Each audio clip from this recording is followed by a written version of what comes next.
So ito naman ka-fixit, very important yung ating tip number 6, learn how to use uphill start mga ka-fixit.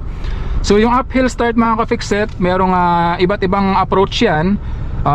When using the handbrake, no, kung hindi ka pa masyadong sanay using the handbrake, uphill start, pwedeng gas then clutch, clutch then gas, or pwede din naman na foot brake lamang yung iyong gagamitin, clutch then gas or gas then clutch. So gagawin natin yan dito sa spiral ramp na ito para makita nyo mga ka-fixit. Antayin ko lamang na medyo mag-clear up yung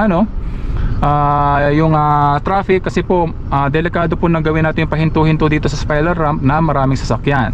Okay mga ka-fixit, so gawin natin yung uphill start dito mga ka-fixit sa spiral ramp na ito mga ka-fixit. So importante, keep your distance, kagaya niya, no? Keeping our distance at the vehicle in front. So halimbawa lamang mga ka-fixit, kagaya niyan, huminto siya. So kailangan na natin huminto. Anong gagawin mo? Nabitin ka mga ka-fixit, so pwede kang gumamit ng handbrake, no? Naka first gear ako ngayon, naka handbrake ako.